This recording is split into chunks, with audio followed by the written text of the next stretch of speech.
Pastikan kau tersenyum untuk yakinkan dirimu. Percaya untuk maju, jangan ada ragu. Tunjukkan potensimu, lalu gapai mimpimu. Aksi nyata untuk melangkah, karena kamu muslimah.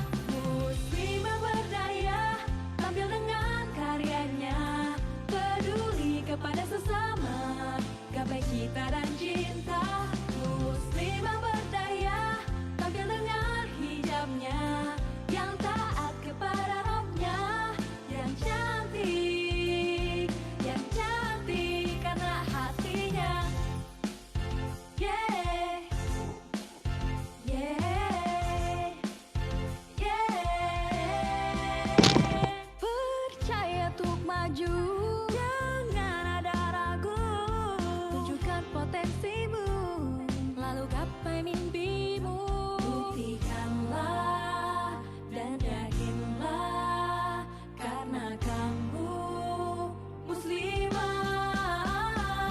Muslimah berdaya, tampil dengan karyanya, peduli kepada sesama, gapai cita dan cinta. Muslimah berdaya, tampil dengan hijabnya, yang taat kepada Rabbnya, yang cantik karena hatinya. Cantik karena hatinya. Semuanya tetap mendoakanmu. Tersenyumlah, semangatlah, Sister Lila bersamamu. Buktikanlah dan yakinlah, karena kamu muslimah. Muslimah berdaya, tampil dengan karyanya, peduli kepada sesama, gapai cita dan cinta. Muslimah berdaya, tampil dengan hijabnya, yang taat kepada Rabbnya, yang cantik,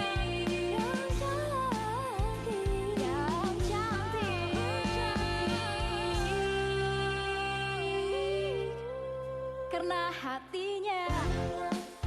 Yeah, yeah, yeah.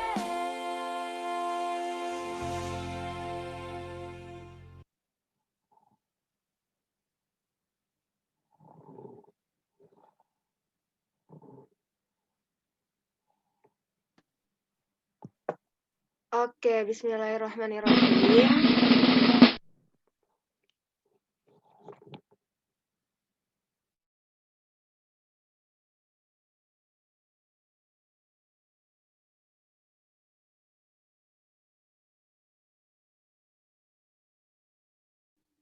Oke, suara Kut terdengar ya, teman-teman muslimah semuanya? Dengar teh.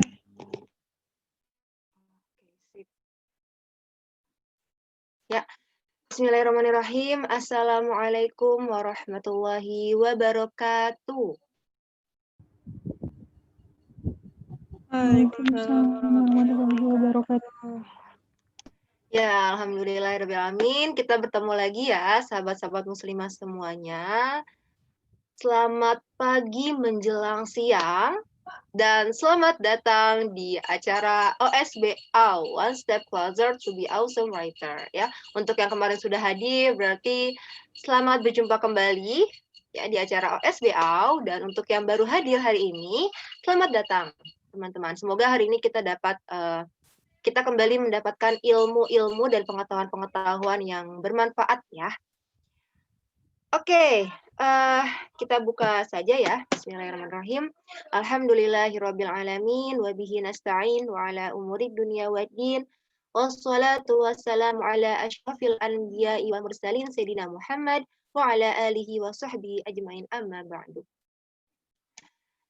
Segala puji bagi Allah yang telah memberikan banyak sekali kenikmatan bagi kita semua, nikmat iman, nikmat sehat, dan nikmat hidayah, sehingga meskipun di tengah pandemi seperti ini, kita masih dapat berkumpul, ya, bersua di ruangan virtual ini. Salawat dan salam semoga tetap tercurahkan kepada baginda Nabi Muhammad SAW beserta para keluarganya, para sahabatnya, dan para pengikutnya hingga akhir zaman. Oke, biar lebih semangat, ya, di awal-awal ini biar lebih semangat, saya mau coba jargon ke kamu dulu nih. Mungkin buat yang kemarin sudah hadir, sudah tahu ya jargon dari ke kamu atau kelas kreativitas muslimah. Nah, tapi untuk yang belum hadir, jadi ke kamu itu memiliki jargon.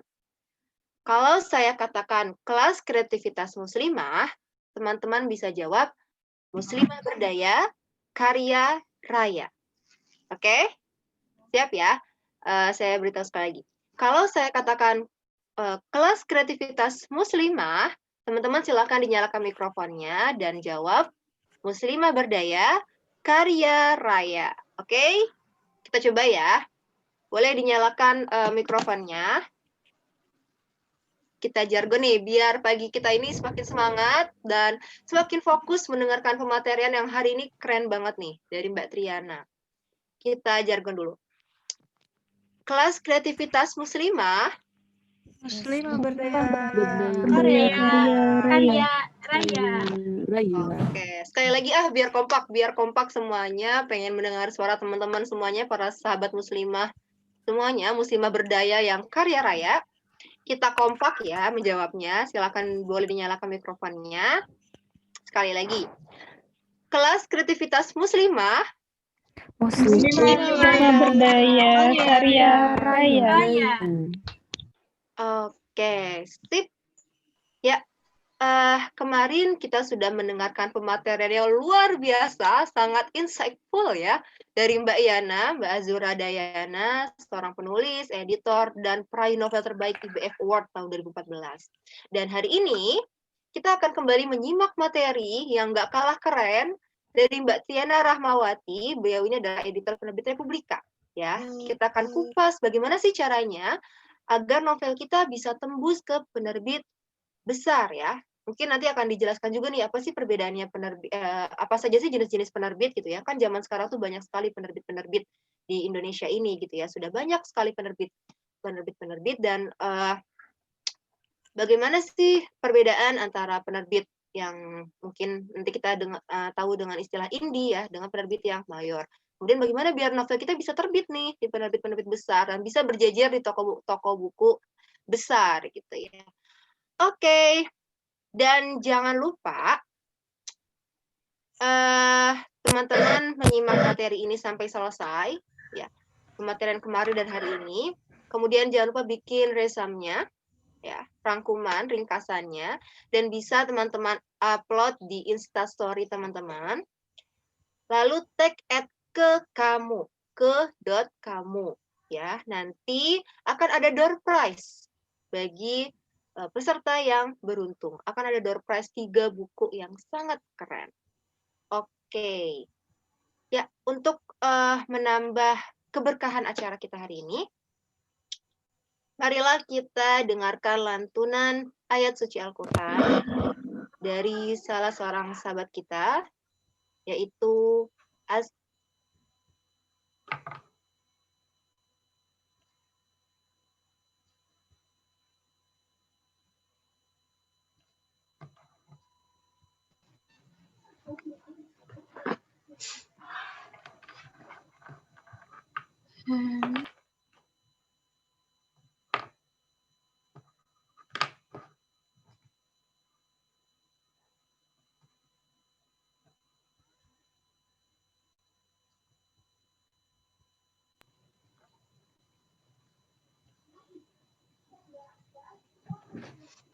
A'udzu billahi minasyaitonir rajim.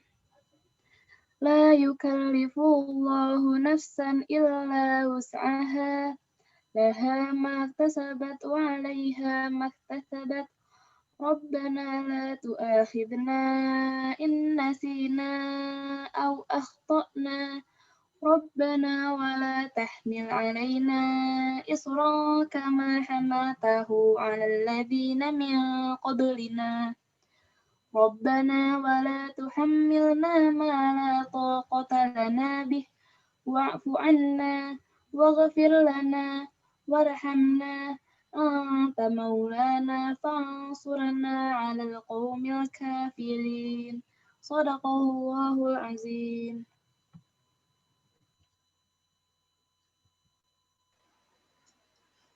Alhamdulillahirrabbilalamin. Allahumma bil Quran. Semoga untuk kita yang mendengarkan dan tentunya untuk Teh Kaisa yang telah membacakan tilawah pada pagi hari ini, kita semua bisa mendapatkan keberkahan dari Al-Quran. Amin. Nah, dikarenakan MC-nya ada kesalahan, ada kendala teknis, jadi langsung diambil alih oleh saya sebagai moderator. Mungkin, jadi kalau misalkan teman-teman yang udah ikut kemarin pasti udah tahu ya, di Kekamu ini ada 2 rangkaian acara. OSBAU itu ada 2 acara. Yang pertama kemarin diskusi dan sharing belajar bersama Mbak Azura Dayana, dan hari ini ada Mbak Triana Rahmawati. Nah, mungkin kalau misalkan teman-teman yang kemarin udah tahu kan Kekamu itu apa. Nah, jadi Kekamu itu merupakan salah satu komunitas muslimah yang dibentuk oleh santri mahasiswa dari Darut Tauhid Bandung. Nah, selanjutnya mungkin langsung dibuka aja ya sama saya selaku moderator. Nah, kalau misalkan penjelasannya udah dijelasin kemarin, tapi mungkin kalau misalkan ada teman-teman yang baru nih di sini dan pengen tahu materi yang kemarin, terus ingin lebih tahu apa itu Kekamu, bisa langsung dikunjungi di YouTube Kekamu, karena materi kemarin akan diupload di YouTube. Begitupun materi pada hari ini akan langsung diupload di YouTube, karena kemarin juga Mbak Yana itu berpesan beliau tidak bisa hadir pada hari ini, jadi beliau juga sama ingin mengakses videonya di YouTube. Jadi untuk teman-teman yang kemarin ketinggalan dan pengen tahu lebih lanjut tentang materi kemarin, diskusi tentang apa aja, bisa langsung diakses ke YouTube-nya, nanti dikasih linknya sama panitia. Oke, bismillah ya. Nah, jadi kalau misalkan kemarin itu, oh iya sebelumnya perkenalan dulu, karena mungkin di sini juga ada yang baru. Nah, bismillahirrahmanirrahim. Assalamualaikum warahmatullahi wabarakatuh. Halo teman-teman, apa kabar semuanya?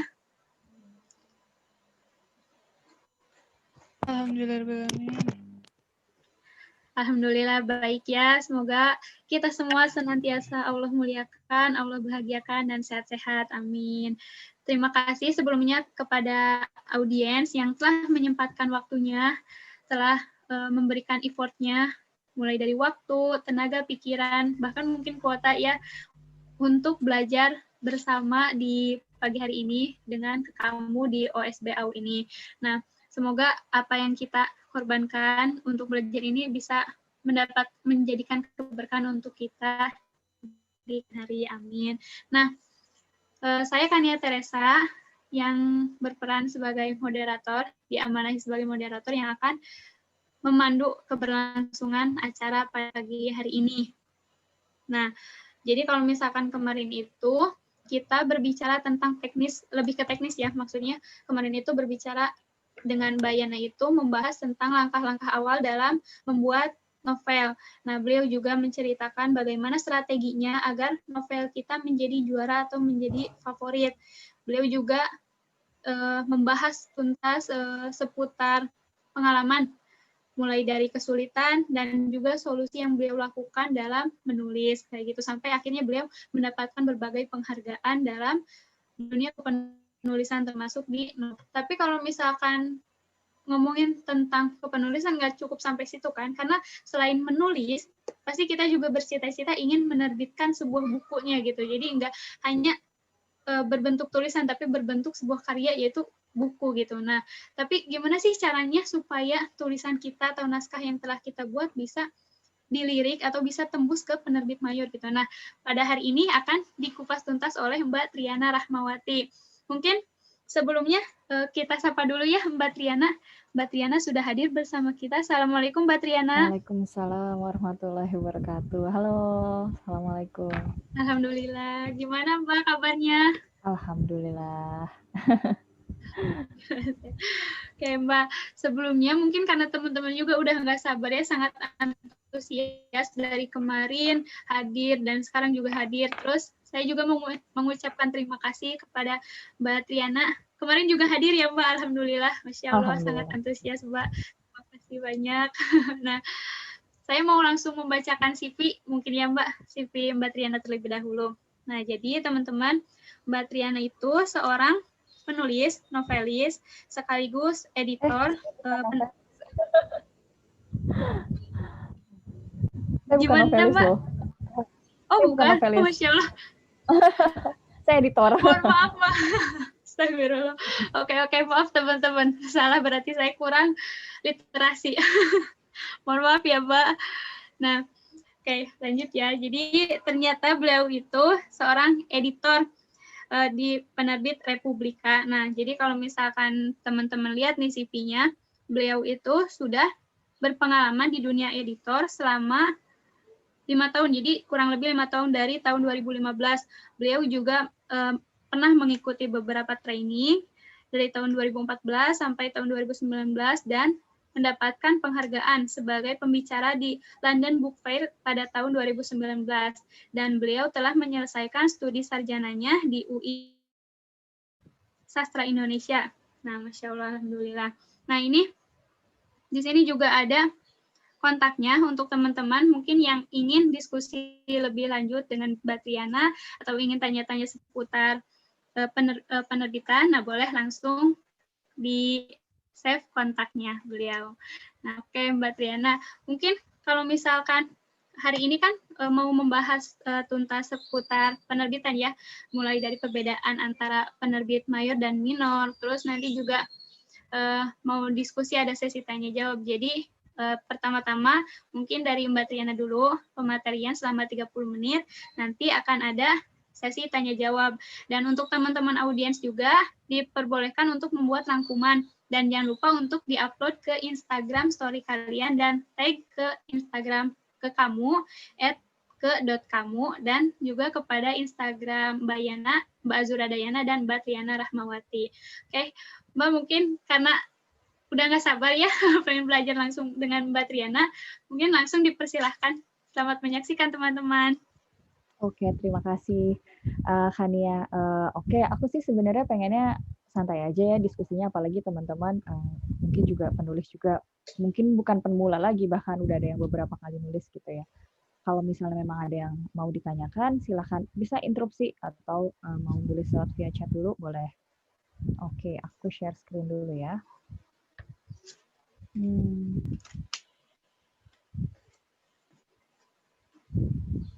Oke, sudah kelihatan kah?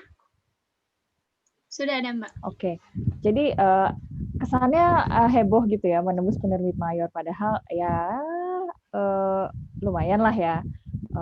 Kemarin juga aku dengerin pertanyaan-pertanyaan dari teman-teman saat sesi Kak Azura Dayana.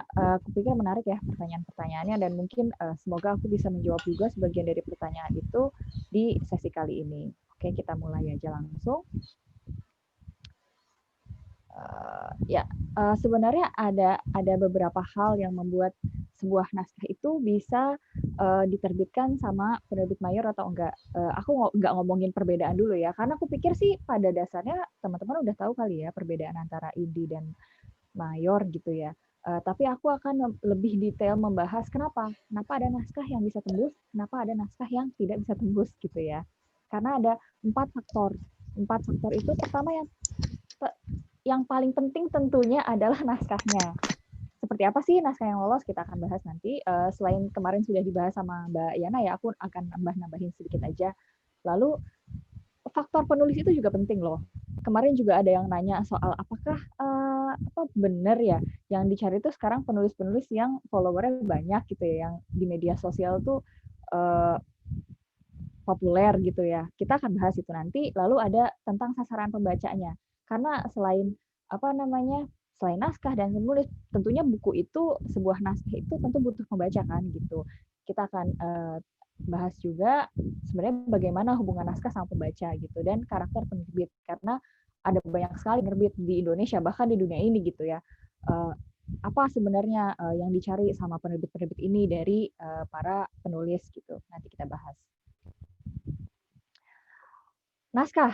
Nah, ini aku ada kalimat yang aku suka banget, yaitu the most powerful writing often comes from confronting taboos.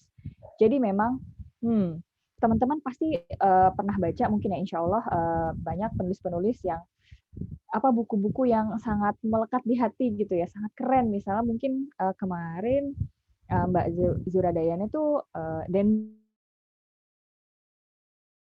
Brown, iya nggak sih, lupa. Dan Brown misalnya gitu, teman-teman mungkin tahu pernah dia menulis beberapa gitu, dan kebanyakan tentang kode, misalnya kayak Da Vinci Code atau yang lain gitu ya. Kenapa sih, misalnya pernah bertanya nggak sih, kenapa sih ini bisa bestseller banget, kenapa sih ini bisa heboh, bisa diperbincangkan di berbagai dunia, karena dia itu confronting taboos, bukan sesuatu yang biasa ditulis oleh orang lain, bukan. Misalnya gini, mungkin teman-teman sekarang banyak banget lihat di toko buku kita, banyak banget buku-buku remaja gitu ya yang tentang cinta misalnya. Menurut pembaca sendiri ya, kalian sebagai bukan penulis, kalian sebagai pembaca, sebenarnya perasaan kalian gimana sih terhadap banyaknya tulisan dalam satu genre gitu ya? Tapi cuma beda cerita ya, beda-beda sedikit lah menurut aku sih gitu ya. Maaf kalau misalnya kurang pas gitu.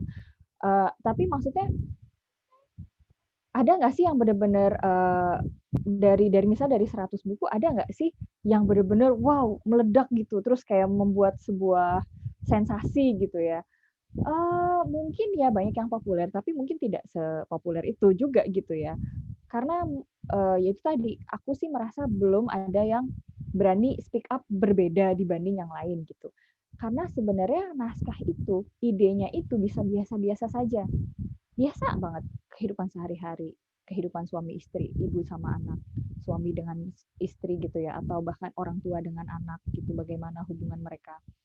Tapi yang bikin berbeda itu menurut aku adalah bagaimana sang penulis itu menuliskannya, sudut pandangnya, caranya gitu. Kadang-kadang satu hal mungkin ya yang buat aku mungkin belum terlalu banyak dibahas gitu ya, apalagi dalam konteks karena sekarang di sini banyakkan muslimah gitu ya, dalam konteks Islam gitu, atau penulis-penulis muslim. Mungkin belum banyak yang membahas tentang misalnya orang tua yang toksik itu seperti apa, atau bahkan gimana ya. Kebanyakan aku merasa kadang-kadang kita melihat sisi yang terlalu ideal gitu. Padahal kadang-kadang banyak hal-hal yang tidak ideal yang kita lihat dari lingkungan kita gitu. Entah di lingkungan kita atau mungkin kita baca berita gitu ya. Kadang-kadang itu tidak ideal, tapi belum ada yang menuliskan itu secara kuat dan berbeda dari yang berani berbeda gitu. Mungkin itu ya satu hal gitu. Mungkin teman-teman kedepannya bisa menulis itu, tapi memang untuk membuat naskah yang luar biasa bukan cuma itu gitu. Ada banyak hal lain yang kita bahas juga. Kemarin Mbak Zura Dayana ini aku melihat kesimpulannya ya, ini bagus sekali, teman-teman harus ikutin kalau memang benar-benar mau menjadi awesome writer.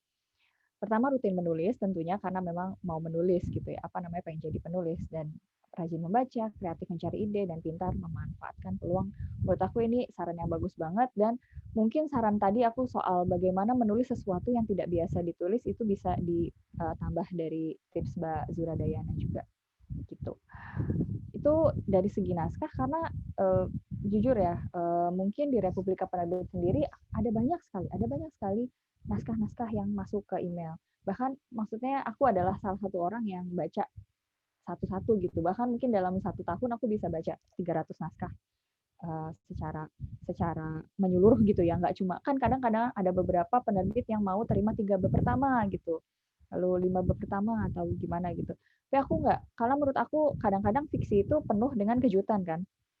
Seperti juga teman-teman nggak mau dong ceritanya cuma dibaca awalnya doang gitu, nggak selalu menyuruh, karena aku yakin banget sebenarnya dari penulis-penulis ini yang sekarang mungkin belum cocok sama kita, ketika dia improve, dia menulis lagi, dia membaca lagi, dia menambah kualitas pada tulisan dia yang berikutnya, dia bisa jadi suatu saat nanti akan menjadi penulis besar.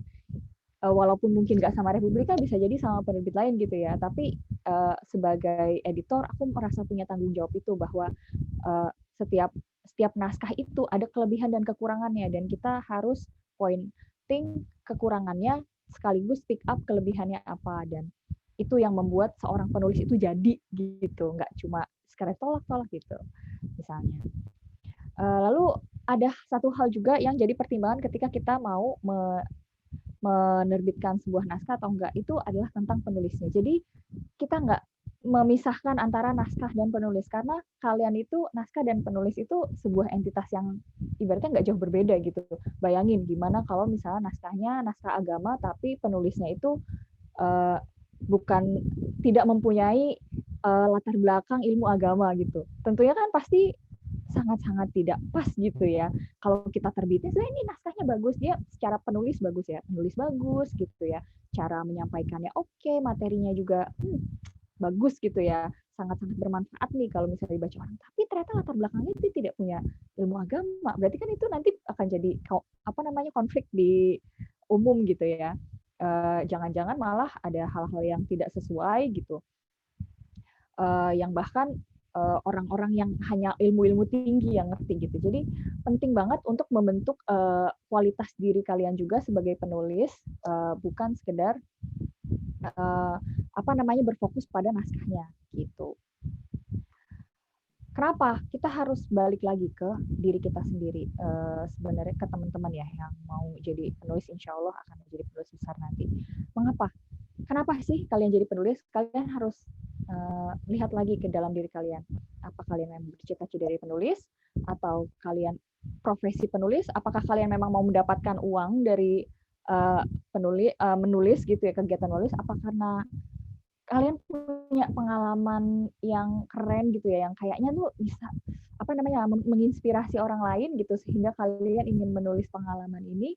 Itu harus dilihat juga, sebenarnya motivasi kalian tuh apa sih gitu ya, apa gitu ya. Lalu pertanyaan yang berikutnya itu apa tujuan kalian menulis tadi? Apakah memang karena kepopuleran, kalian yang populer sebagai penulis, ingin dikenal orang sebagai penulis, atau kalian pengen mendapatkan yaitu materi, uang gitu ya, atau bahkan ya untuk dakwah gitu, misalnya saya ingin menyampaikan ilmu-ilmu yang saya punya kepada orang lain. Karena setiap motivasi itu akan menghasilkan jenis-jenis tulisan yang berbeda gitu. Dan seperti yang kemarin Mbak Yana bilang ya, kalau misalnya dalam pikiran kita itu udah kebaikan, sebenarnya nggak perlu ditulis tokohnya itu sholat misalnya, nggak perlu ditulis tokohnya ini sholat malam gitu. Nggak perlu seperti itu pun sebenarnya akan terasa hawa-hawa kebaikan di situ, karena pasti kita akan menjaga supaya hidup si tokoh ini melihat kepada kebaikan seperti itu. Lalu bagaimana? Sebenarnya balik lagi setelah kalian tahu apa latar belakang kalian menulis, tujuan kalian menulis, lalu yang berikutnya harus ditelaah lagi adalah bagaimana kalian mencapai tujuan kalian itu.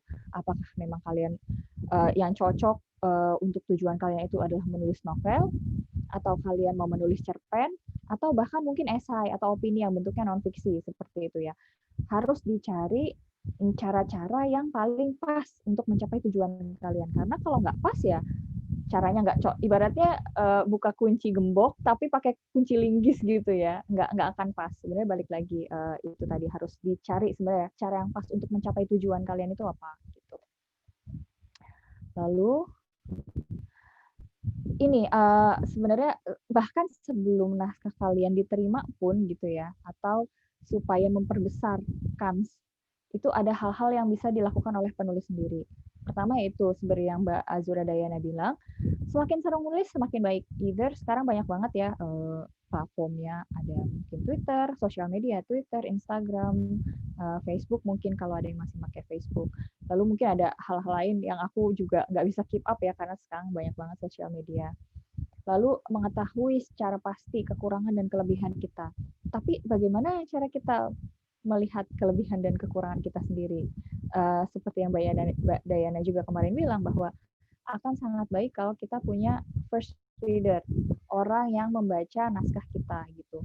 Itu baik teman baik kita atau mungkin kita punya mentor, punya guru gitu ya. Jadi dia tahu, oh kamu nih nulisnya sudah bagus gitu ya, cara kamu membuat plot bagus misalnya. Tapi sepertinya tokoh-tokoh kamu ini terlalu kaku gitu ya. Tidak seperti manusia, bahkan terkesan seperti robot atau bahkan mungkin terlalu sempurna, bahkan dia terasa seperti malaikat bukan manusia gitu ya. Itu penting banget gitu. Atau kalau aku biasa menyebutnya di kantor itu ada 2 macam penulis, yaitu penulis yang bisa menulis dengan baik, tapi dia tidak bisa bikin cerita. Ada satu lagi tipe penulis, yaitu tipe penulis yang bisa bikin cerita, tapi nggak bisa nulis. Jadi aku sering banget nemu naskah-naskah di Republika Penerbit seperti itu. Jadi ada yang pokoknya kalau aku baca naskah ini, aduh pengen baca sampai akhir, tapi aku tahu bahwa ceritanya tuh aku bisa nebak, nggak biasa aja gitu, seperti yang ditulis orang-orang lain gitu. Tapi ada juga yang, wih ini dari awal aja udah seru nih kelihatannya, tapi ya ampun nulisnya tuh nggak bagus, dia tidak bisa membangun ketegangan, dia tidak bisa membangun keharuan, hal-hal yang harusnya bisa membuat menangis ini adegannya, tapi dia tidak bisa menulisnya itu sebagai haru gitu.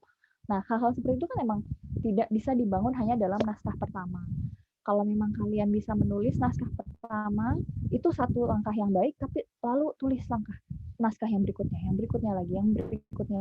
Itu akan semakin ibarat pisau kalau diasah baru satu, set, itu belum tajam gitu ya. Tapi ketika diasah bolak-balik berkali-kali, itu akan mempertajam dan kalian akan tahu sendiri bahwa oh aku keruangannya di sini. Jadi aku harus semakin melatih hal ini gitu. Dan objektif dalam mengedit. Memang susah sekali sebenarnya hal ini. Sebagai penulis itu kita bisa objektif dalam mengedit naskah kita sendiri. Itulah sebabnya kenapa di penerbit itu ada yang namanya editor gitu ya, ada aku gitu.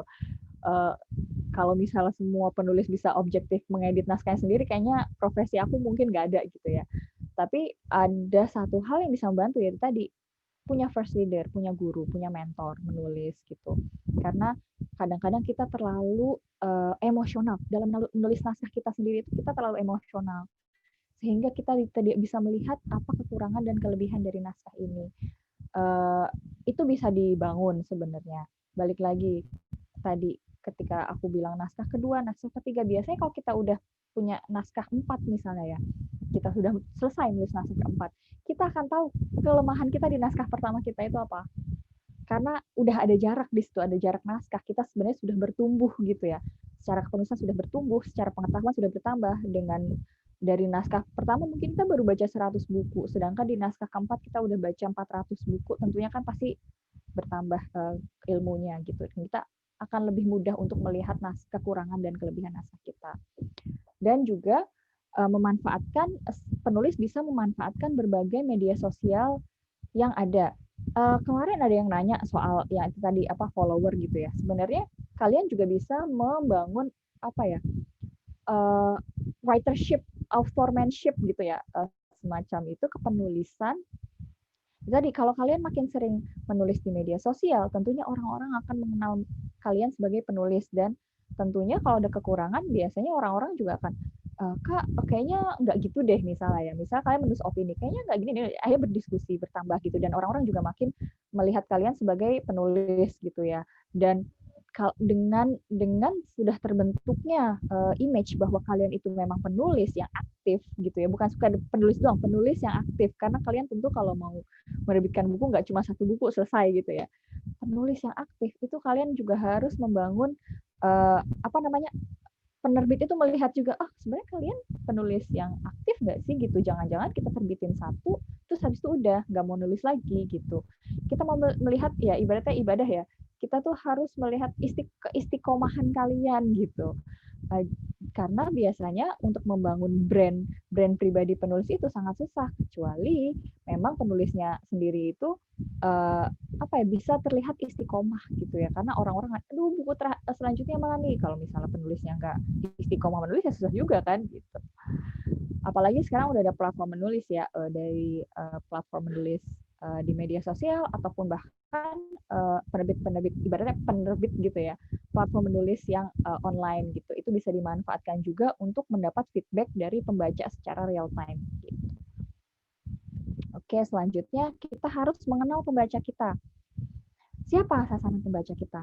Kita harus tahu. Jadi kesalahan lain mungkin ya dari penulis yang biasanya belum berjodoh dengan Republika itu, bahkan mereka belum tahu untuk siapa mereka menulis. Mereka menulis ya udah, ini cerita aku tulis, semoga bisa diterbitin ya gitu. Padahal nggak berpikir bahwa siapa ya kira-kira yang baca, apakah anak kecil, apakah remaja gitu ya, anak SD, apakah anak SMP, apakah anak SMA atau kuliah, dan bahkan sudah memiliki penghasilan sendiri atau berkeluarga gitu. Karena tentunya teman-teman tahulah, apalagi sering baca gitu ya, tentu lo tahu bahwa ada perbedaan antara buku-buku untuk umur-umur tertentu, pembaca umur tertentu. Tentunya menulis untuk anak SMP beda sama menulis untuk orang yang sudah berkeluarga atau misalnya sudah lulus kuliah dan bekerja. Selain dalam bahasa, juga ada dalam bahasan. Bahasanya tentu beda. Lo gue misalnya ya yang SMP, SMA gitu ya masih bisa. Tapi mungkin dalam dunia profesional gitu ya, orang-orang yang sudah bekerja gitu, gaya berbahasanya tuh mereka juga nggak terlalu kasual lagi, lebih punya manner gitu, lebih mungkin sedikit lebih formal, tapi juga lebih apa namanya ya, lebih banyak jurus-jurusnya untuk menyampaikan misalnya tujuan tanpa harus tembak langsung gitu. Ada hal-hal seperti itu gitu. Kita sebagai penulis harus tahu dulu, saya nulis untuk siapa. Misalnya kalau dalam naskah-naskah luar negeri ini yang berbahasa Inggris ya, tentunya saya nggak tahu juga yang berbahasa lain, lagi banyak banget buku yang bergenre young adult. Kenapa diberi genre young adult? Karena mereka menulis untuk anak-anak yang ibaratnya mau dewasa. Seperti kalian mungkin ya masih kuliah atau SMA gitu, udah mau lulus lalu kuliah. Kita kan sudah tidak anak-anak ya. Kita tahu bahwa mencari uang itu susah. Kita tahu untuk berhasil dalam hidup ini butuh kerja keras. Tapi kita juga masih anak-anak, kita belum bisa cari uang sendiri misalnya gitu. Atau kita masih tinggal hidup di rumah orang tua kita yang apa-apa masih disiapkan gitu ya, yang bahkan internet belum bayar sendiri misalnya kayak gitu. Tapi kita udah tahu bahwa nanti kita harus bayar semuanya sendiri. Kita tahu bahwa berhadapan dengan bos atau misal mencari kerja itu tidak mudah gitu ya. Kita tahu bahwa jatuh cinta dan tidak memiliki itu biasa gitu. Ada hal-hal kayak gitu yang dunia kelihatan lebih berat daripada ketika kita masih kecil gitu. Itu namanya genre young adult ya, ketika kita masih berjiwa muda ibaratnya, tapi kita udah mulai sedikit kena permasalahan hidup yang mungkin sangat-sangat rumit gitu ya. Apakah emang tulisan kalian disasar untuk pembaca yang seperti itu gitu, atau mungkin ya pembaca SMP yang taunya sekolah, PR itu susah, tugas-tugas sekolah itu merepotkan gitu ya, dan mulai baru kenal ketertarikan dengan lawan jenis gitu. Hal-hal seperti itu yang kita tuh atau menyiapkan lomba itu namanya susah gitu ya, kayak gitu-gitu lebih mudah lagi bahkan gitu ya. Sedangkan untuk pembaca-pembaca kuliah, pembaca-baca anak SMA yang sudah mau lulus itu kan tentu berbeda. Jadi kita harus tahu kita menulis untuk siapa, karena itu akan menentukan sekali gaya bercerita, tema ceritanya gitu. Kita juga perlu tahu rival kita siapa, maksudnya ketika kita menulis seperti ini, siapa sih penulis yang udah menulis dengan tema seperti itu juga, apakah misalnya Terelie atau Kang Abik atau mungkin Boy Chandra gitu ya. Kita harus tahu. Terus apalagi mereka sudah lebih dulu dan lebih mendapat popularitas ya. Apa yang bisa kita pelajari dari penulis-penulis ini gitu. Kita ingin menulis seperti tipe pembaca yang sama, dan tentunya ada hal-hal yang bisa kita pelajari dari mereka gitu. Akan lebih banyak membaca tentang rival kita, belajar bagaimana cara mereka bekerja, itu akan semakin baik. Lalu kita juga harus mempelajari tren. Tentunya tren ini bukan jadi sebuah patokan ya, tapi kalau memang misalnya kalian ingin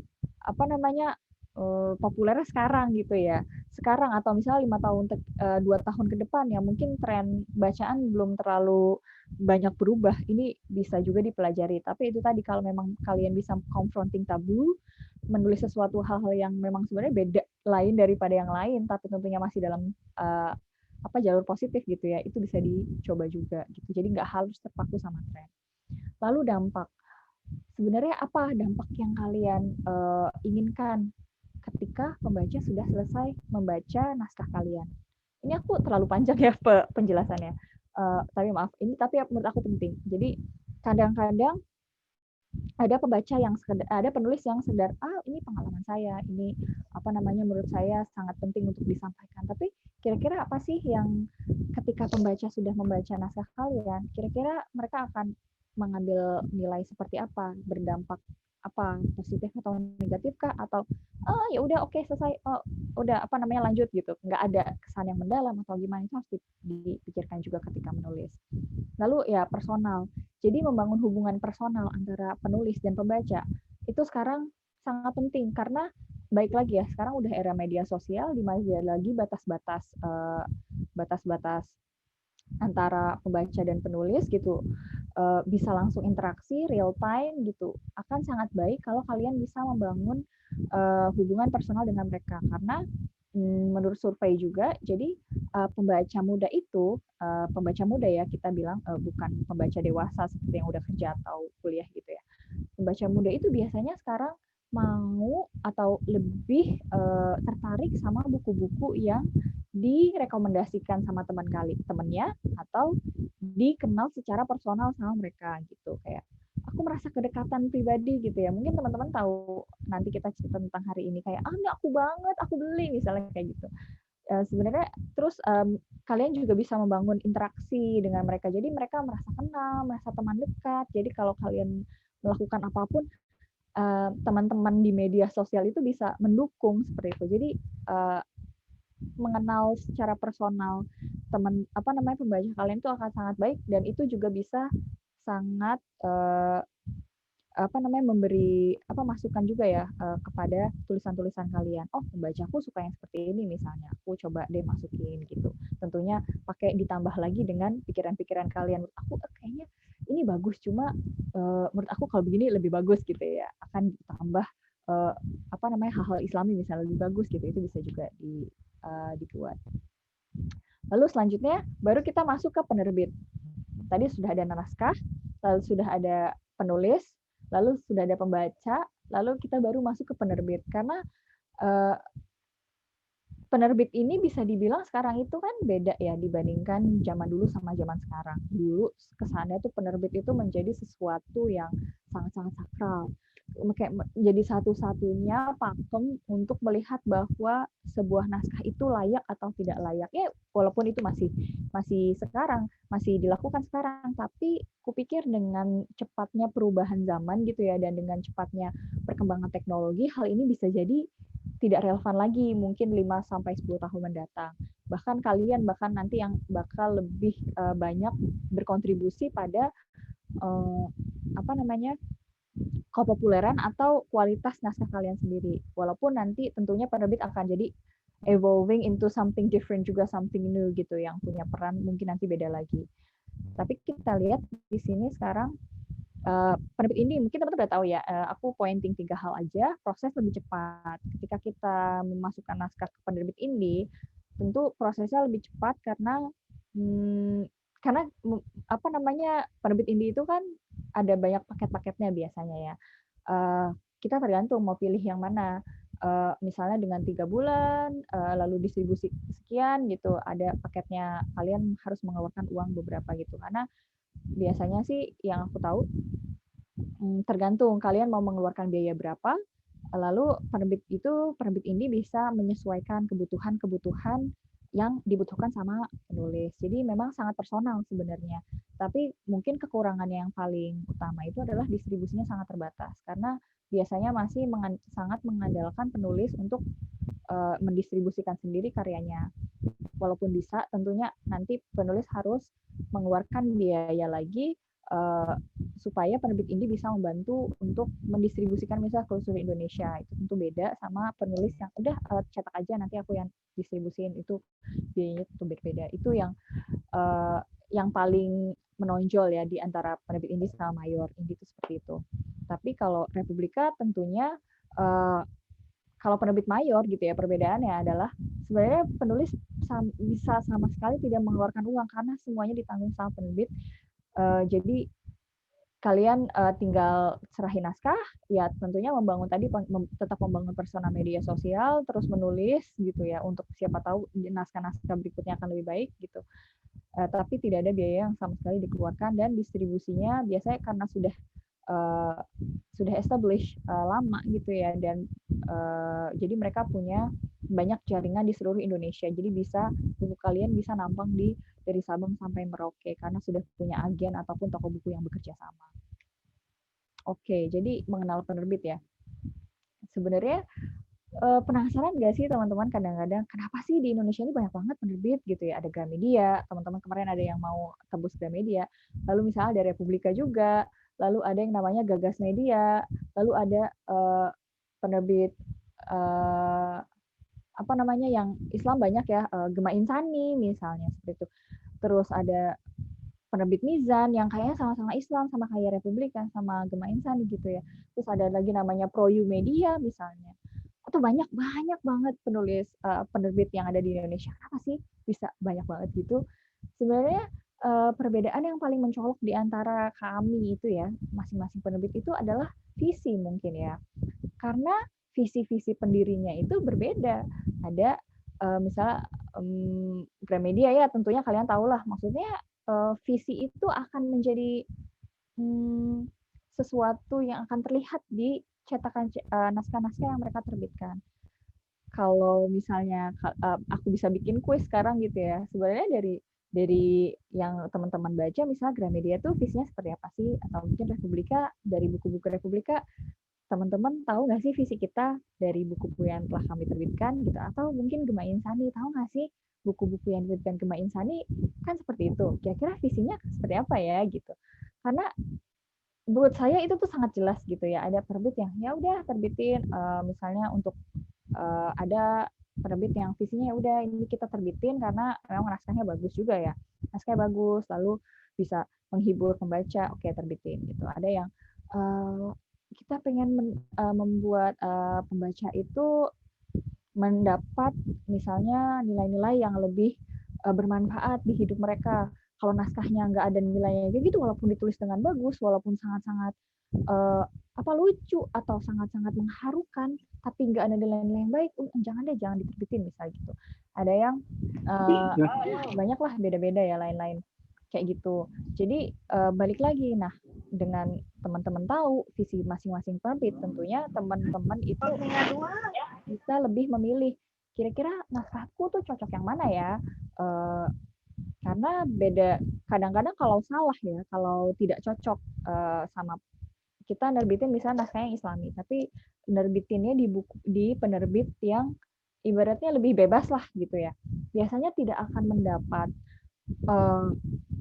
sorotan yang pas gitu ya, karena pembaca mereka memang biasanya ya bukan pembaca yang mencari buku-buku seperti yang teman-teman terbitkan misalnya seperti itu, atau bahkan mungkin menerbitkan naskah yang terlalu umum gitu ya untuk pembaca-pembaca yang santai dan buat teman-teman yang gaya di lapangan gitu ya, kayak suka nongkrong atau apa gitu, diterbitin di penerbit yang Islami, mungkin ya nggak pas juga karena pembacanya beda gitu.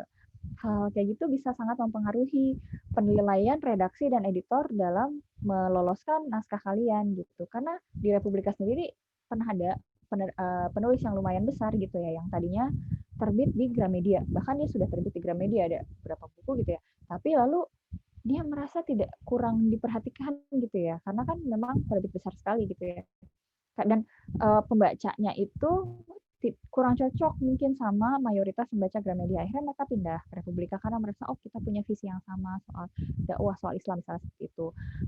Atau mungkin sebaliknya ya, ada yang udah di Gema Insani tapi entah kenapa kayaknya kok setelah menulis gitu ya, nulis berapa buku di sana tapi terus ke Republika karena kayaknya sekarang visi saya lumayan cocoknya ke Republika kayak gitu. Jadi ada hal-hal seperti itu yang bisa teman-teman pikirkan ketika mau memutuskan naskah saya cocoknya di mana. Lalu ada bisnis juga, sisi bisnis. Harus dipikirkan juga bahwa penerbit itu beda sama yayasan. Kalau tadi kan maksudnya penerbit indie memang mendapat operasional dari biaya yang teman-teman bayarkan. Tapi kalau penerbit itu karena kita adalah penerbit yang tidak membebankan semua biaya kepada penulis, tentunya kita punya tanggung jawab juga untuk mendapatkan biaya operasional dari misalnya menjual buku kan gitu. Jadi makanya itu jadi lebih ketat dalam penyaringan naskah gitu. Kita mau benar-benar benar-benar yakin bahwa buku ini bukan cuma layak untuk dibaca pembaca dan memang penting untuk dibaca oleh seluruh masyarakat Indonesia, tapi juga masyarakat Indonesia merasa penting untuk memiliki buku ini dengan arti kata membeli gitu ya. Kalau misalnya memang cuma satu saja, misalnya oh ini layak dibaca, tapi kayaknya masyarakat Indonesia tidak terlalu tertarik sama buku seperti ini lagi karena memang ini terlalu banyak tema-tema seperti ini sudah terlalu banyak diterbitkan. Tentunya itu akan jadi beda lagi kan gitu, maksudnya penerbit bagaimana bisa survive gitu ya. Apalagi cetak buku itu kan butuh biaya, mungkin juga saya juga butuh digaji gitu ya. Apakah tentunya nanti skemanya mungkin akan beda lagi gitu dalam menerbitkan buku tersebut. Jadi kita harus tahu bahwa kira-kira kayak tadi kenapa penting banget untuk memikirkan siapa pembaca kita, karena itu akan jadi pikiran juga ke penerbit bahwa oh iya dia pembacanya luas dan memang dia sudah dikenal sebagai penulis, kita bisa nih terbitin. Bahkan misalnya kalau didistribusikan ke Papua pun banyak yang mau membeli gitu. Kita di satu sisi kita membantu penerbitan penulis dan membantu mendistribusikannya ke seluruh Indonesia, tapi kita juga kita dapat bantuan juga dari penulis ini karena ya kita akhirnya bisa survive karena mendapat operasional dari buku ini seperti itu. Jadi harus dipikirkan hal-hal kayak gitu. Jadi bukan cuma naskahnya, jadi kalian dan pembaca itu sangat-sangat menjadi nafasnya penerbit gitu. Lalu selanjutnya tadi kita ya, ini cara menjual naskah sebenarnya karena sekarang dengan era sosial media itu ada perbedaan antara cara marketing penerbit zaman dulu sama sekarang ya. Karena dengan adanya era sosial media, kalian sendiri sebenarnya punya andil yang sangat besar dalam membantu penjualan gitu. Misalnya kalau memang bukunya unik gitu ya, bukunya tidak banyak belum banyak ditulis, tentunya apalagi ditulis dengan baik juga gitu ya, dan nilai-nilainya tuh oke, dan ceritanya juga seru. Wah, udah ini banget deh, udah sempurna banget deh. Tentunya mungkin cara menjualnya tentu akan lebih mudah gitu ya dibanding ya temanya ya kurang lebih sama lah sama tren gitu ya. Ini mengikuti tren sih, cuma ya memang udah banyak yang nulis dengan tema seperti ini. Tentunya akan jauh beda ya cara-cara pemasarannya. Terus kita juga sebagai penulis akan sangat baik kalau misalnya punya pemikiran kira-kira naskah seperti ini potensi untuk bisa populer lewat word of mouth gitu ya, rekomendasi lah, review misalnya, oke nggak sih gitu ya. Terus kita juga tadi itu penting banget membangun personal brand penulis, atau mungkin ada teman-teman punya sebagai anak muda gitu ya, mungkin akan punya ide-ide kreatif lain gimana cara-cara supaya membangun popularitas sebagai penulis ataupun dari naskahnya gitu, yang tentunya bisa dibantu oleh penerbit karena penerbit punya kapital ibaratnya ya, kita punya dananya untuk membantu itu, tapi juga selain itu ya membantu penulis juga membantu penerbit juga membantu naskahnya dan membantu pembaca, dengan kalau pembaca baca buku itu pembaca akan dapat nilai-nilai yang sangat baik misalnya seperti itu harus dipikirkan. Lalu selanjutnya ini, saya rangkum beberapa alasan kenapa sih naskah itu banyak ditolak, misalnya khususnya di yang aku tahu ya di Republik Penerbit tentunya mungkin beda, akan berbeda ketika di penerbit-penerbit lain yang tentunya visinya juga berbeda. Tidak sesuai biasanya dengan visi dan misi penerbit. Misalnya ada juga yang ngirim naskah ke kita gitu ya, ke Republika Penerbit, tapi naskahnya itu klinik gitu ya. Ada jampi-jampi, ada setan-setan gitu ya, yang sebenarnya enggak sih kayaknya gitu ya, enggak cocok sih gitu. Terus ada misalnya format naskahnya tidak sesuai. Misalnya saat ini Republika menerbitkan fokusnya ke penerbitan novel. Banyak teman-teman yang nulis puisi kirim ke kita, aduh maaf banget nih, bukannya puisinya nggak bagus, tapi memang kita tidak menerbitkan yang seperti ini dulu gitu, karena memang pembaca kita kebanyakan misalnya anak-anak pesantren yang mungkin soal sastra nggak terlalu tahu gitu ya. Terus tidak menawarkan kebaruan dalam cerita itu juga susah gitu ya. Kalau memang terlalu umum, rasanya tuh kayak aduh cinta lagi gitu ya. Buat saya agak ya cinta sih sebenarnya akan sangat baik ya kalau misalnya ada di dalam sebuah novel, karena itu menambah bumbu-bumbu keharuan gitu ya mungkin. Tapi mungkin akan sangat baik kalau itu tidak jadi tema utama gitu. Lalu ada ramuan intrinsik yang berat sebelah. Teman-teman mungkin tahu ya, ada beberapa unsur intrinsik kayak tokoh, latar, alur, plot, amanat, seperti itu. Jadi ada beberapa penulis yang tidak bisa meramu kelima intrinsik ini dalam rasio-rasio yang seimbang. Jadi ini tokohnya tuh keren, hebat, tapi latarnya kita nggak tahu di mana, nggak jelas gitu ya. Terus suasana-suasana dalam naskah itu tidak terbangun gitu ya. Terus lalu plotnya datar sekali gitu ya, nggak ada keseruan, nggak ada keharuan di dalamnya. Kayak itu kayaknya belum deh gitu. Lalu terlalu banyak klise, mungkin ya misalnya kisah cinta gitu ya. Klise karena tabrakan muat buku lagi gitu ya. Klise banget kayak gitu, kayak enggak deh gitu. Mungkin misalnya dalam satu novel 1-2 seperti itu boleh lah, tapi terlalu banyak hal-hal yang udah banyak diketahui orang, klise lah gitu ya. Kayaknya di dunia nyata juga kayaknya nggak mungkin gitu. Itu susah juga gitu, karena bosen gitu. Lalu naskah terlalu pribadi, tidak memikirkan pembaca. Kayak ada penulis-penulis yang pengalaman aku nih seru banget gitu loh. Iya seru buat kamu, tapi kadang-kadang apakah pembaca merasakan hal yang sama, itu harus dipikirkan lagi. Bisa juga misalnya pengalaman pribadi itu menjadi menarik ya. Asal itu tadi kita memikirkan pembaca, apa ya yang membuat pembaca tertarik sama naskah ini gitu ya. Apa ya bisa digimanain ya supaya lebih menarik gitu. Itu bisa sebenarnya bisa dilatih gitu ya. Tapi mungkin ada yang naskah-naskah seperti ini biasanya jadi naskah pertama gitu ya, yang ibaratnya itu tadi pisau baru diasah satu set gitu. Jadi sebenarnya udah bagus, bisa menyelesaikan naskah 200 halaman atau 250 halaman itu sangat baik buat penulis. Tapi tadi itu baru ibarat pisau baru set gitu, belum set itu jadi belum terasa kelincahannya dalam mengelola cerita gitu. Baik. Ini yang terakhir yang bisa saya sampaikan, you can't pour from an empty cup, you have to fill it first. Jadi memang salah satu cara untuk menjadi penulis yang hebat itu adalah menjadi pembaca yang luar biasa hebat gitu. Karena penulis-penulis hebat itu ya pembaca yang luar biasa hebat. Kalau misalnya jadi penulis yang baik, kalau ingin jadi penulis yang baik harus menjadi pembaca yang hebat gitu. Jadi tingkat membaca kita harus lebih hebat daripada tingkat penulis yang kita ingin maui, karena itu tadi keran bahasa ataupun keran cara mengelola cerita itu datangnya dari buku-buku lain yang sudah sebelumnya diterbitkan. Kalau memang kita bisa membuka keran itu selebar-lebarnya, saluran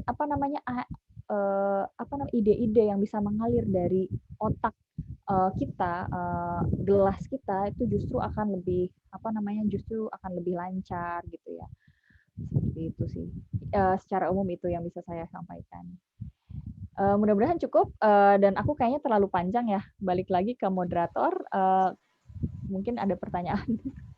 Oke, terima kasih Mbak Triana, Masya Allah, sangat insightful, dapat ilmu baru, termasuk tentang dunia penerbitan ya, Masya Allah, Alhamdulillah, sangat jelas sekali, dan Masya Allah, kalau nggak salah tadi tuh, Mbak Triana tuh dalam setahun bisa baca naskah sampai 300 ya?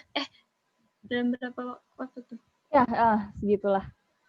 Masya Allah, berarti udahlah ini mah teman-teman Hok Mangga yang mau bertanya seputar penerbitan boleh langsung ditanyakan kepada Mbak Triana yang sudah berpengalaman, maka bisa langsung raise hand atau aktifkan mikrofonnya.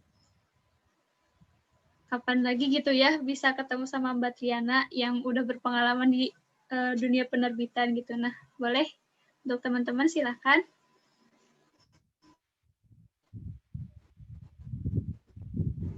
Atau Mbak Khania sendiri mau nanya dulu? Nah, sambil nunggu ini, Mbak. Iya, sambil nunggu nih, Mbak. Tadi tuh kan ada beberapa poin yang malah Khania tuh jadi keinget sama materi bisnis di kuliah gitu, di mana kalau misalnya itu kan ada yang namanya bisnis plan gitu ya, Mbak. Di bisnis plan itu sama kita selaku calon fondasi gitu. Kalau tadi kan bangun image sebagai penulis gitu ya. Kalau misalkan di bisnis itu analisis SWOT-nya menggali kelebihan dan kekurangan diri gitu. Kalau misalkan tadi Mbak Triana kan bilang tentang menggali kelebihan dan kekurangan kita sebagai penulis. Nah, itu ternyata banyak kesamaan gitu. Ternyata bukan hanya di dunia bisnis saja, tapi di dunia penulis juga justru lebih penting gitu ya, Mbak. Termasuk tadi yang WOM, yang word of mouth positif itu, yang tentang testimoni itu sekarang di era serba pakai teknologi gitu ya, sangat berdampak gitu ya testimoni itu. Ternyata di dunia penerbitan, di dunia kepenulisan juga Masya Allah, Alhamdulillah ya, sangat dibutuhkan. Nah, Mbak, kalau misalkan ini nih, yang tadi naskah terlalu pribadi, yang tadi alasan ditolak gitu ya, naskah terlalu pribadi dan tidak memikirkan pembaca. Nah, kalau misalkan kita nih sebagai, kalau misalkan pribadi Kania nih, Kania kan posisinya belum punya mentor nih, tapi senang nulis gitu, tapi kan nggak tahu Kania bisa nulis tapi nggak bisa, bukan gitu sih, Kania bisa bikin cerita tapi nggak bisa nulis gitu, dan Kania juga belum punya mentor, belum punya orang yang mau jadi first lead-nya gitu, nggak ada yang bisa ngebimbing. Nah, itu solusinya gimana, Mbak? Sebenarnya apalagi masih sekolah atau masih kuliah gitu, itu akan sangat baik. Sebenarnya dunia pendidikan gitu ya, ketika kita masih di dunia pendidikan tuh banyak banget hal yang bisa kita pelajari. Aku lihat juga Hania dari CV-nya itu kan banyak sekali mengikuti kegiatan gitu ya. Itu satu hal bisa namanya punya banyak waktu untuk hal itu, karena misalnya nanti kalian sudah bekerja turun di dunia bisnis jadi pekerja ataupun pengusaha gitu ya, hal-hal seperti itu mungkin harus banget dikhususkan gitu. Tapi karena masih di kuliah, masih di sekolah, kalian masih punya teman yang benar-benar berteman sama kalian tuh tulus loh, nggak ada maunya gitu, bukan pengen pinjem duit misalnya, atau bukan pengen numpang nama misalnya gitu ya. Itu akan sangat baik kalau punya teman atau bahkan mungkin sahabat yang bisa, yang ya ibaratnya urat malunya kalau sama kalian mah udah nggak ada lagi lah gitu, kalian bisa sebebas-bebasnya sama mereka. Itu akan sangat baik. Kadang-kadang mungkin puisi yang menurut kita bodoh aja gitu, teman-teman kita bahkan mungkin bisa melihat dengan secara sebenarnya puisi-puisi kamu tuh bukannya sekedar mencela gitu, tapi dengan pemakaian diksi yang tepat ini tuh bisa populer gitu. Karena aku suka banget ada kata-kata, aku lupa dari buku apa ya, kalau nggak salah dari komik gitu ya.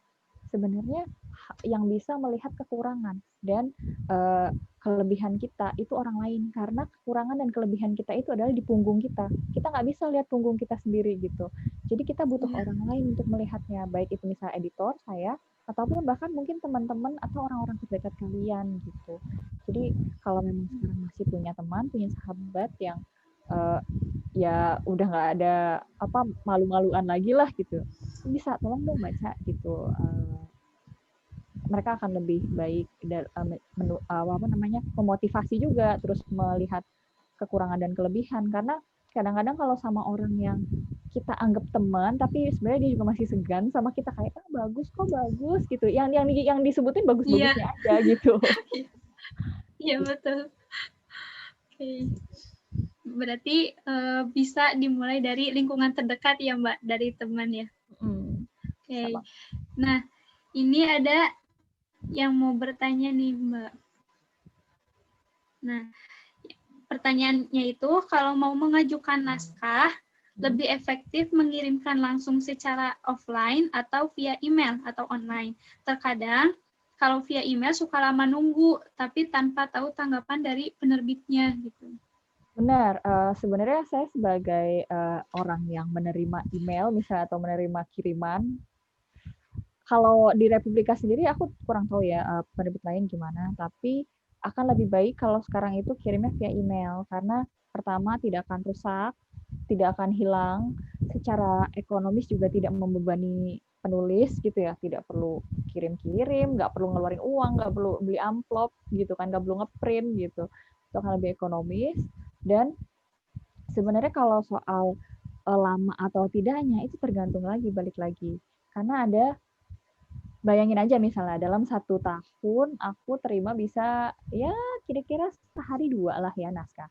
1 naskah itu minimal 200 halaman atau 250 halaman. Kira-kira gimana gitu ya? Kita berpikir gitu, sebenarnya gimana ya? Kadang-kadang ada penerbit yang oke 3 bulan gitu ya, 3 bulan kita akan kirim balik. Ada yang seperti itu, ada yang kalau dalam 3 bulan kalian nggak dapat tanggapan dari kami, mungkin naskah kalian belum memiliki kriteria-kriteria yang kami cari. Ada yang seperti itu. Tapi sebenarnya sebagai penulis, kalian memiliki hak yang besar untuk bertanya sampai mana naskah kita itu sudah diproses, atau bahkan sebagai kalau di Republika ya aku kurang tahu, kayaknya penerbit lain lebih strict, tapi buat kami di Republika naskah kalian selama belum diterbitkan sama kami ya masih punya penulis, jadi kalian punya hak yang sangat besar untuk menawarkannya ke beberapa penerbit gitu. Karena ibarat kita ya tadi bisnis ya, bisnis lain di kampus gitu ya, berjualan, kita berhak untuk mengetuk sebanyak mungkin pintu yang mana bisa jadi itu jadi jodoh kita gitu. Karena kadang-kadang memang naskah juga soal jodoh-jodohan ya. Kita tidak berjodoh sama penerbit ini bukan berarti naskah kita jelek gitu. Bisa jadi ya itu belum terbaca karena naskah yang sangat banyak diterima penerbit itu, atau bahkan memang visinya beda gitu ya. Bukan, naskah kalian tuh kadang-kadang bukan jelek, tapi memang bukan jalannya aja di situ. Jadi kalau di Republika kalian daripada nungguin kita gitu ya, neror kadang-kadang sehari-hari gitu neror, gimana kak gitu. Sebenarnya bisa loh kirim ke beberapa penerbit lain gitu ya, dan kalian kirim lalu lupakan, atau mungkin nanti di set reminder sebulan lagi aku tanya, atau sebulan lagi aku tanya, karena akan sangat lebih produktif kalau kalian setelah menulis itu kalian tulis lagi hal yang lain gitu. Karena banyak banget di penulis yang datang ke kita tuh kayak menulis lagi terus teror gitu kan. Terus aku mikir, ini orang sebenarnya penulis apa teroris sih gitu ya. Kalau memang menulis, kalau emang kalian ingin jadi menulis ya sehari-hari menulis lah gitu loh. Justru ada beberapa penulis yang 2 kali, 3 kali kirim ke aku selalu tolak, lalu aku bilang bahwa kekurangannya di sini. Dan tapi dia tuh keren gitu ya, menulis terus sampai akhirnya terbit gitu. Ada hal-hal yang seperti kayak gitu. Jadi emang cara kalian menyikapi sesuatu, baik itu ditolak, baik itu diterima, atau baik itu ketika menunggu, itu akan membentuk diri kalian sebagai penulis gitu.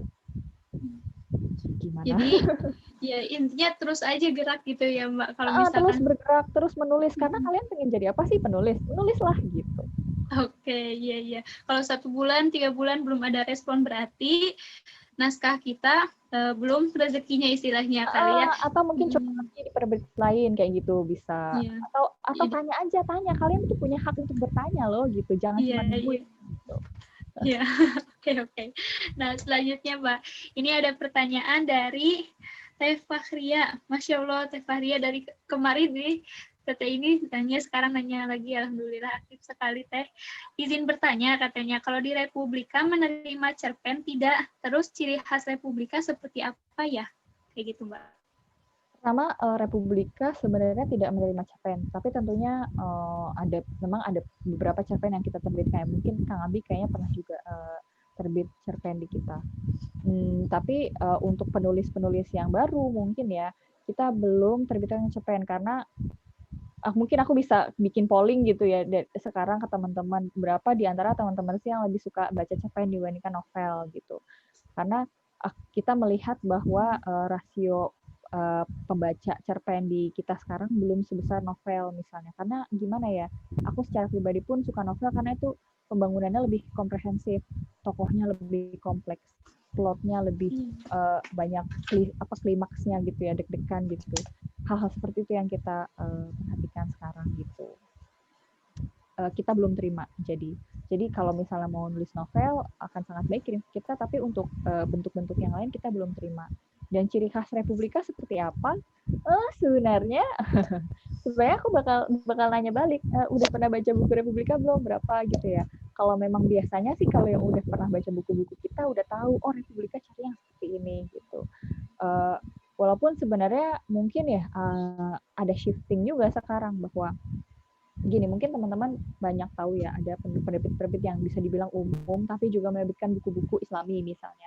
Dan Republika terkenal sebagai buku-bukunya yang membawa nilai-nilai Islam. Tapi sekarang karena mereka mainnya udah semua gitu ya, penerbit yang lain juga main semua, kita juga sebenarnya ingin main semua tapi tentunya dengan ciri khas kita yaitu ada nilai-nilai Islam, ada nilai-nilai walaupun tidak ditulis ya, balik lagi tidak ditulis, dia tuh sholat, dia tuh misalnya cium tangan sama ibunya, nggak perlu seperti, tapi ada nilai-nilai, sebenarnya nilai Islam itu kan universal ya, kebaikan-kebaikan universal yang bahkan bisa diterima sama orang yang ada di kutub utara sekalipun gitu. Hal-hal kayak gitu kalau memang ada di naskah itu insya Allah kami pertimbangkan gitu. Yang penting ketika membaca naskah ini, membaca tuh bisa mendapat nilai-nilai baik gitu, walaupun dia mungkin nanti non muslim, walaupun dia mungkin Hindu, atau mungkin dia bahkan tidak tahu Islam, atau dia taunya Islam tuh teroris gitu ya, Islamofobik gitu, tapi ketika baca buku Republika dia tahu bahwa ada nilai kebaikan di sini yang bagaimanapun tidak bisa kita nafikan gitu. Hal-hal kayak gitu kita terima sekarang, walaupun ya tadi tidak secara eksplisit ada Islamnya, tapi insya Allah dengan menyebarkan kebaikan kepada orang lain gitu ya, walaupun tidak ada embel-embel Islamnya, orang lain akan tertarik dengan sendirinya ke Islam. Gimana? Jadi kalau di Republika untuk saat ini belum menerima cerpen ya Mbak, tapi kalau tentang ciri khasnya tentu cerita atau naskah yang memiliki nilai Islam walaupun tidak tergambar secara nyata gitu ya Mbak. Oke, kita lanjut ke pertanyaan selanjutnya. Ini dari Teh Sama Sabila. Kalau kita udah punya naskah, udah tanya teman terdekat dan orang yang kita percaya buat baca naskah kita, tapi pas mau kirim naskah ragu banget Teh, karena makin hari makin lihat tulisan orang lebih baik. Menurut Teteh gimana ya, ada solusinya? Dicoba dulu saja atau bagaimana Teh? Itu emang sering kejadian Teh. Jadi kalau udah nulis terus pas dibaca lagi, kayaknya jelek deh, nggak jadi. Nah itu gimana Teh? Kalau memang menurut kalian jelek ya ditulis dulu sebenarnya jeleknya di mana sih, orang terus naskah yang lain naskahnya itu lebih baiknya di mana sih gitu. Itu akan jadi self reflection juga buat kita gitu. Oh oke, berarti kekurangan aku di sini, aku harus menulis lebih baik dalam hal ini. Kalau yang menurut kalian itu masih bisa diperbaiki, ya udah coba perbaiki aja dulu. Oke, bagian yang ini bisa lebih menarik lagi gitu, ya udah dihapus aja atau ditulis lagi yang baru bagian yang ini, seperti itu, kayak gitu-gitu sih. Kalau memang menurut kalian kalau kayak gini mah nggak bakal, ya namanya kesempurnaan hanya milik Allah ya. Jadi kalau emang menurut kalian ya udahlah all of nothing gitu. Kalau ya lagi pula kita menulis kan untuk misalnya untuk dakwah gitu ya. Biar orang lain yang lihat secara objektif naskah kita, ya udah kirim aja dulu gitu. Toh mungkin editor juga punya pikirannya sendiri soal hal itu gitu kan. Karena belum tentu naskah bagi setiap orang itu bagus atau tidaknya itu kan sangat subjektif ya. Jadi menurut saya sih kirim aja dulu gitu. Lebih baik mencoba ya daripada tidak sama sekali, ya nggak Mbak? Nah, oke. Selanjutnya ini ada pertanyaan lagi. Kalau penerbit Republika, apakah menerima naskah-naskah berilustrasi atau bergambar nggak Mbak? Kita terima biasanya sih.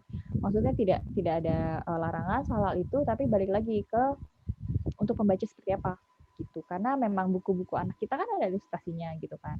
Buku-buku beberapa buku non fiksi kita juga ada ilustrasinya gitu, dan buku fiksi kita juga ada ilustrasinya. Jadi balik lagi buat pembaca yang seperti apa, lalu ilustrasinya gimana ya Mbak, sebenarnya bukan ilustrasi yang penting ya Mbak, penting itu ada balik lagi ke naskahnya. Naskahnya kita cocok nggak? Kalau emang naskahnya cocok, ilustrasinya cocok ya oke gitu. Kalau emang ilustrasinya bagus banget tapi naskahnya kurang gitu ya tentunya nggak bisa menolong ilustrasinya, karena yang bisa menolong balik lagi naskahnya. Kecuali kalian memang pengennya jadi ilustrator, bisa ke misalnya buku anak kita butuh banyak ilustrator gitu ya ke sana gitu. Tapi kalau untuk buku-buku fiksi remaja ataupun dewasa gitu ya, kayaknya pertimbangan utamanya masih di naskahnya. Gitu. Jadi kalau misalkan untuk nerima naskah yang berilustrasi itu tergantung target pembacanya ya. Jadi kalau misalkan ada naskahnya emang bagus, bisa ilustratornya menyusul, ilustrasinya menyusul. Tapi yang utama, yang terpenting tetap di naskah ya Mbak. Ya. Kalau yang fiksi, oke. Nah selanjutnya, ini alhamdulillah ternyata pada antusias, cuman ada beberapa mungkin yang mikrofonnya nggak nyala, bisa langsung dikirim aja pertanyaannya di chat, biar nanti dibacakan satu-satu. Nah selanjutnya ya Mbak, nah ketika naskah kita lolos misalnya, selanjutnya apakah ada kontrak tahunan dengan penerbit atau bagaimana sistemnya gitu Mbak? Ada beberapa sebenarnya bentuk kerjasama sama penulis yang aku tahu, tapi kalau di Republika Penerbit kita hanya kontrak tahunan. Karena ada yang beli putus ya, sistemnya mungkin teman-teman pernah dengar kayak, ya udah naskah kamu saya bayarin berapa, misalnya belas juta atau berapa juta gitu ya.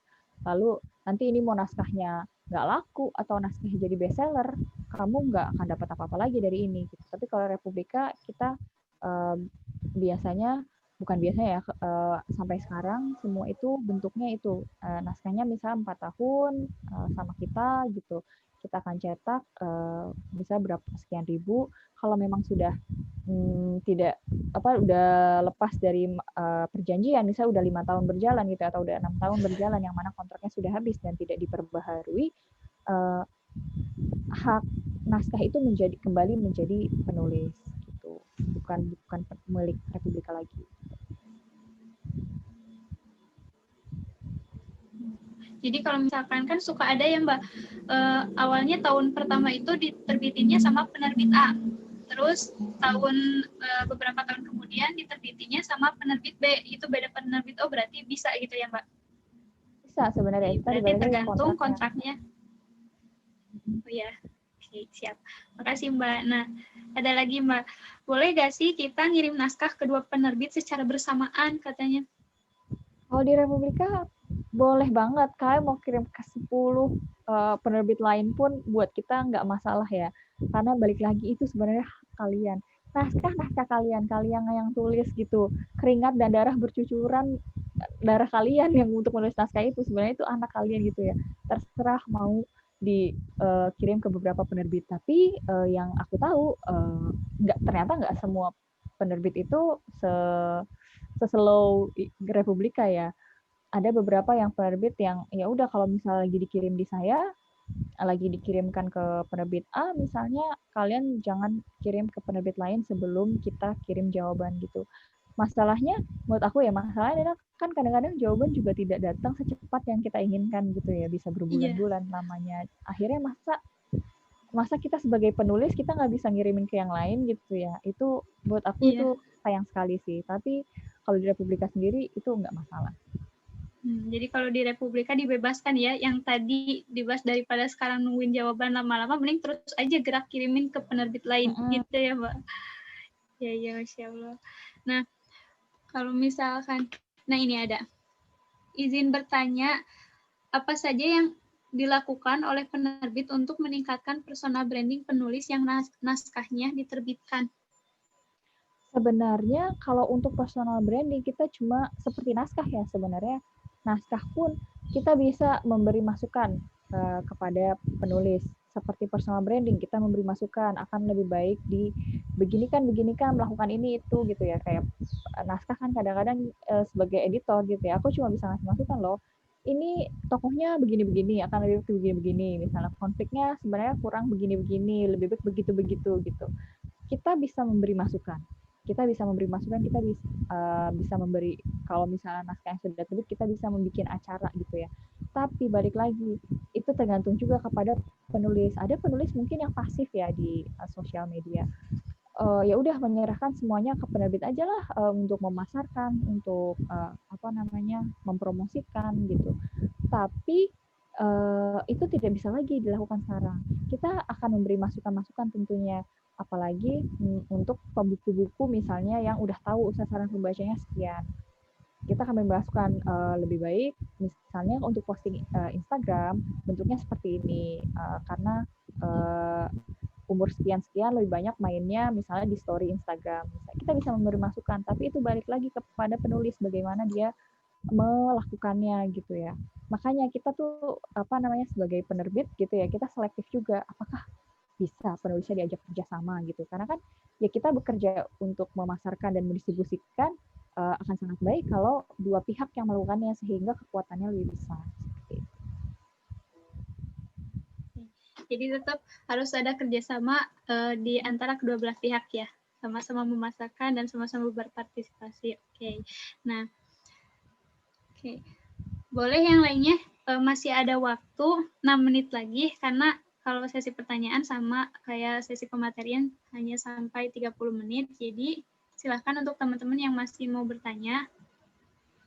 Paling ini sih Mbak, kalau misalkan sekarang kan suka ini ya Mbak, di Instagram itu, di media sosial itu kayak nulis bikin konten tulisan kayak gitu kan.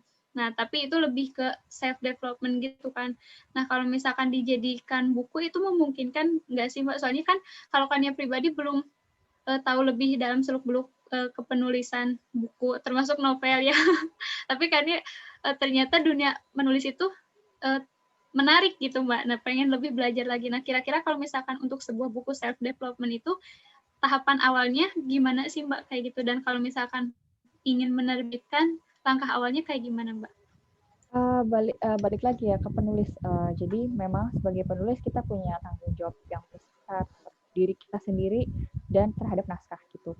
Kalau memang mau menerbitkan self development, tentunya kita butuh ilmu yang cukup tentang hal itu gitu ya.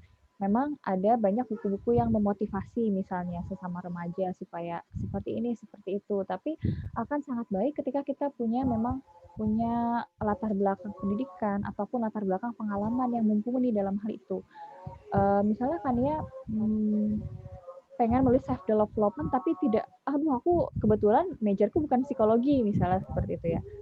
Jadi tapi kan sebenarnya kita bisa setuju kan bahwa hal-hal untuk self development sebenarnya butuh itu.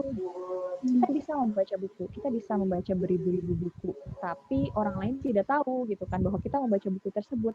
Jadi yang bisa dilakukan mungkin, oke, aku cari tempat kerjaku yang berhubungan dengan hal itu. Misalnya ada banyak sekarang ya tempat konseling ataupun ya pokoknya itu yang lebih ke kesehatan jiwa gitu ya. Itu bisa dilakukan untuk aku kerja di sana sehingga meningkatkan juga pemahaman aku gitu. Jangan-jangan sebenarnya banyak juga penulis-penulis yang gitu ya, yang ingin menulis sekian tapi dia tidak punya latar belakang, ya akhirnya ya perasaan aku gitu. Aduh sayang banget, padahal bisa nulis gitu ya. Tapi kalau cuma seperasaan kamu doang, takutnya ada orang lain yang tidak sesuai dengan itu, lalu mengikuti sarankannya tapi tidak cocok gitu loh. Dia bahkan bisa jadi mungkin akibatnya fatal atau kebalikan dari yang kita inginkan gitu. Seperti halnya ilmu kedokteran ataupun ilmu agama gitu ya, akan sangat baik kalau kita punya latar belakang yang pas untuk menulis hal-hal yang akan kita tulis. Jangan sampai salah. Kalau salah, maksudnya kan kita inginnya buku kita itu membawa kebaikan gitu ya. Jangan sampai ini malah membawa keburukan. Sebaliknya gitu ya. Iya, oke. Berarti tetap harus ada basicnya, ada pengalaman dan ilmu pengetahuannya ya Mbak. Oke, nah selanjutnya ini ada pertanyaan dari Tehnia Rosmaida.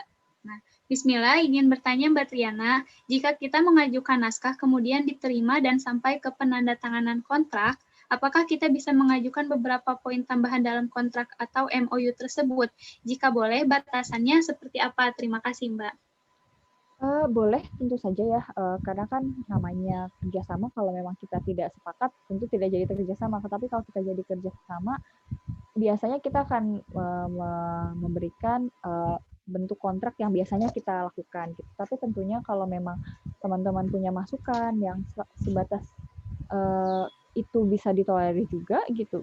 Aku nggak tahu sih contohnya seperti apa ya, karena sampai saat ini kebetulan penulis kita oke dengan kontrak yang kita miliki, jadi seperti apa ya gitu.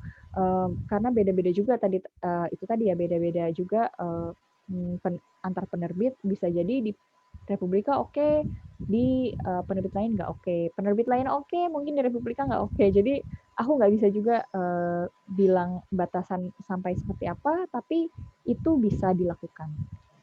Itu bisa negosiasi. Apalagi kalau kalian punya skill negosiasi yang bagus ya, mungkin paling aneh juga kalau kalian bisa menegosiasikannya akan oke-oke aja gitu. Berarti bisa ya Mbak, tinggal dimusyawarahkan lagi dan itu kembali ke penerbitnya, ke visi penerbitnya. Nah, ini ada pertanyaan terakhir karena waktunya 1 menit lagi. Kalau misalkan naskahnya sudah diterima, nah naskah seperti apa yang bisa berpotensi menghasilkan WOM positif atau word of mouth positif gitu Mbak? Biasanya yang bisa berpeluang besar misalnya word of mouth-nya positif itu juga berasal dari penulis yang memang sudah memiliki base pembaca gitu ya. Seperti kalian misalnya punya sosial media tapi bukan sekedar menulis tapi juga ikut berkomentar. Ibaratnya nggak self-centered lah.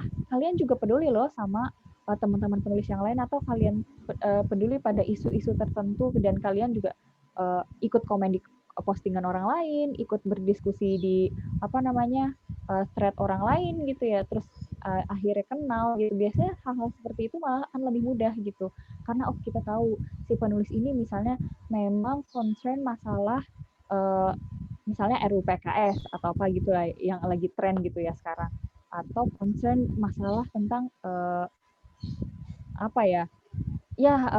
soal banyaknya warga asing yang kerja di sini misalnya kayak gitu.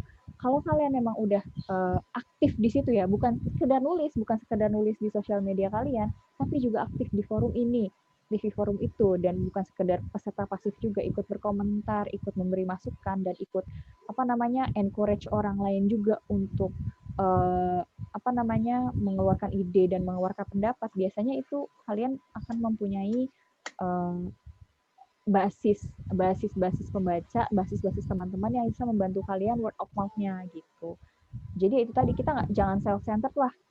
Mungkin kita memang mau diperhatikan gitu ya, tapi kalau mau diperhatikan kita juga harus memperhatikan orang lain gitu. Jadi kita bisa sukses bersama-sama, bukan cuma sendiri gitu sih. Biasanya orang-orang yang punya empati seperti itu akan lebih mudah orang-orang untuk dia tuh udah bantu aku loh, aku juga bantu dia sekarang, seperti itu. Jadi kayak networking gitu ya Mbak, bangun relasi kayak gitu. Jadi enggak hanya memikirkan keberhasilan atau kemajuan diri sendiri, tapi aware juga sama lingkungannya kayak gitu, sama teman-teman yang sama-sama sedang berjuang. Oke. Alhamdulillah, karena waktunya sudah habis, mungkin sesi diskusi dan sesi pematerian cukup sampai di situ, dan ada tambahan untuk closing statement-nya, mungkin dari Mbak Triana bisa disampaikan. Closing statement aku apa ya? Sebenarnya intinya seperti tadi yang aku share screen ya, sebenarnya ini yang paling penting. Yang paling penting aku ingin garis bawahi, rasanya pengen aku bisikan ke semua penulis gitu ya. Banyak-banyak baca gitu. Jadi nggak sedikit loh. Masalahnya nggak sedikit penulis yang merasa bahwa tulisannya itu harus dibaca banyak orang, tapi dia sendiri membaca dari sedikit orang gitu. Dia baru baca, mungkin dia nggak terlalu suka baca fiksi gitu ya, tapi dia nulis fiksi dan merasa bahwa bukunya itu pantas dibaca oleh orang seluruh dunia. Tapi kamu tidak mengapresiasi tulisan orang lain juga. Terus bagaimana orang bisa mengapresiasi tulisan kamu gitu. Jadi intinya kita harus baca karena kadang-kadang ya aku sih taunya ini dari penulis-penulis besar juga gitu, dari penulis-penulis aku yang udah mungkin nerbitin sekitar 20 karya gitu ya. Ibaratnya untuk bikin satu buku aja minimal tuh kita kayak harus baca 100 buku gitu. Jadi memang kita punya tong yang besar untuk menangkum untuk menangkap semua ilmu yang kita dapatkan dari berbagai buku, lalu mempunyai satu saluran lubang kecil supaya kita bisa memberikan ilmu itu kepada orang lain gitu. Jadi you have to fill your cup with other knowledge, lalu kamu bisa pouring your own knowledge gitu to other people. Banyak-banyak baca gitu. Oke, siap Mbak Triana, alhamdulillah. Terima kasih banyak atas ilmu dan pengalaman yang telah dibagikan sama kita semua pada pagi hari ini. Dan insya Allah sangat bermanfaat sekali. Dan Kania juga jadi tahu gitu, ada penerbit ini gitu. Karena naskah yang tembus di penerbit Mayer tuh seperti ini. Terus kalau kita pengen nulis nih, pastikan dulu gitu image kita sebagai penulisnya harus sudah kokoh gitu si pondasinya. Terus kenali juga sasaran pembacanya. Dan tadi juga ada beberapa cara untuk menjual naskah sampai alasan-alasan kenapa naskah kita bisa ditolak gitu. Dan yang tadi sih yang istilahnya savage banget gitu. Banyak-banyak baca gitu. Karena kemarin juga kan Mbak Azura Dayana sempat membahas juga gitu, memberikan tips kalau misalkan kita sering-sering baca buku, bahkan baca kamus aja bisa jadi suatu ide gitu. Dan ternyata emang benar, seorang penulis yang baik itu adalah seorang pembaca yang baik gitu. Masya Allah, alhamdulillah. Hebat. Jadi penulis yang hebat itu adalah pembaca yang luar biasa hebat. Tapi penulis yang baik itu adalah pembaca yang hebat. Masya Allah, mantap sekali. Alhamdulillah. Mbak Triana, terima kasih banyak atas kesempatannya bisa sharing bersama kami di acara Ke Kamu, tepatnya di OSB ini.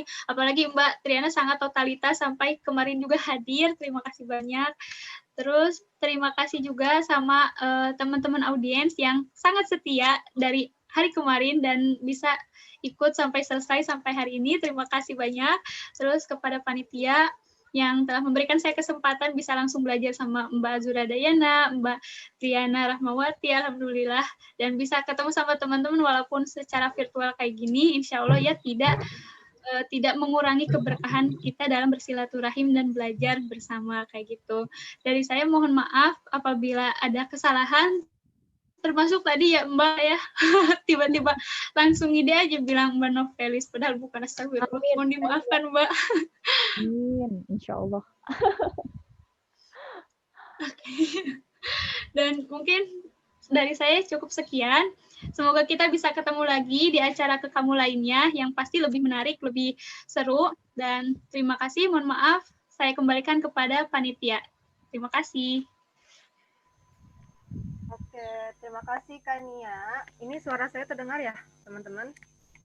Aman. Maaf sebelumnya tadi sempat terputus sinyalnya, jadi menghilang tiba-tiba. Tapi alhamdulillah Kania langsung membackup ya. Terima kasih banyak.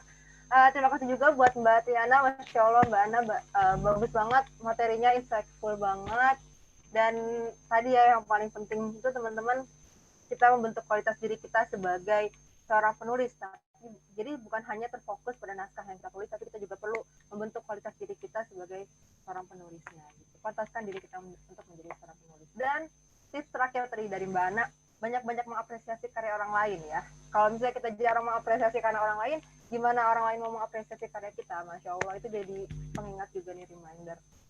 Oke, terima kasih kepada Mbak Tiana sebagai pemateri dan Kania sebagai moderator. Masya Allah, yang 2 hari kemarin sudah menemani kita, ya. Sudah menemani kita berdiskusi dan berbincang-bincang dengan para pemateri-pemateri yang keren.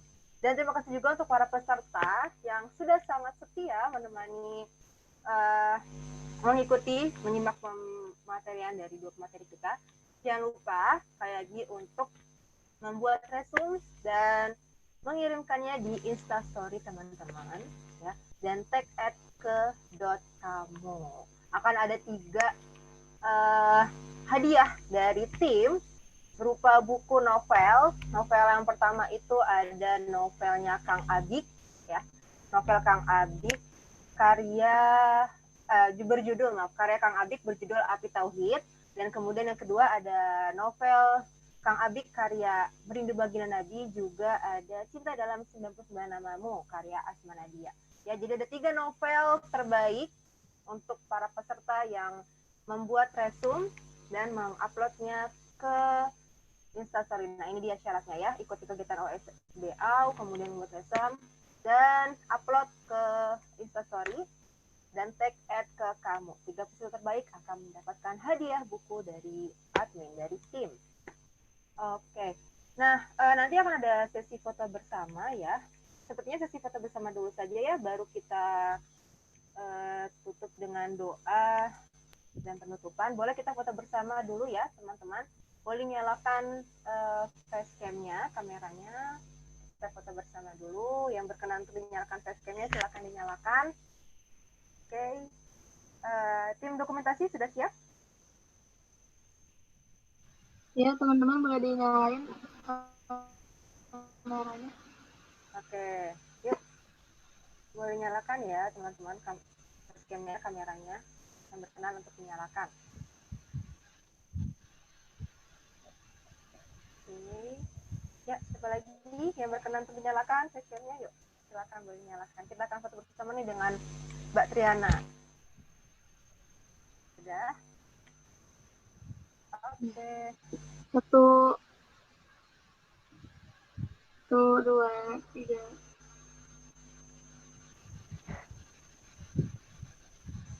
Oke. Sekali lagi nggak? Dokumentasi sekali lagi, boleh? Sekali lagi ya. 1, 2, 3. Oke, sip. Terima kasih kepada semuanya. Ya, kita tutup acara pada hari ini dengan doa yang dipimpin oleh Saudari Kaisa ya. Saudari Kaisa. Saudari Kaisa,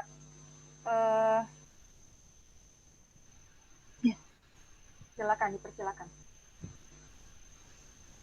Bismillahirrahmanirrahim. Allahumma innaka ta'lamu anna hadhihi al-qulub qad ijtama'at 'ala mahabbatik wa taqat 'ala ta'atik wa tawahhadat 'ala da'watik wa ta'ahadat 'ala nusrati syari'atik فوفق اللهم رابطتها وأدم ودها وادها سبلها واملها بنورك الذي لا يخبو واشرح صدورها بخير الإيمان بك وجميل التوكل عليك وأحيها بمعرفتك وأمتها على شهادة في سبيلك إنك نعم المولى ونعم النصير اللهم أرنا الحق حقا وارزقنا اتباعه وأرنا الباطل باطلا وارزقنا اجتنابه آمين اللهم آمين. Ya, terima kasih, alhamdulillah. Semoga ya teman-teman setelah dari acara ini akan banyak lahir para penulis-penulis hebat, para penulis-penulis keren, para penulis muslimah yang kalau bahasa yang kemarin bertanya tuh kata Pak Ria bisa mengguncang Gramedia katanya, atau toko buku besar di Indonesia deh ya. Oke, kita tutup acara pada hari ini dengan mengucapkan hamdalah bersama-sama. Alhamdulillahirabbil alamin. Istighfar sebenar-benarnya. Astagfirullahaladzim. Dan doa penutup majelis. Subhanakallahumma wa bihamdika asyhadu alla ilaha illa anta astaghfiruka wa atubu ilaik. Terima kasih kepada semuanya. Sekian dari saya. Wassalamualaikum warahmatullahi wabarakatuh. Terima kasih Mbak Triana. Jazakillah khair, Mbak. Sukses terus. Sukses terus Mbak Triana dan semua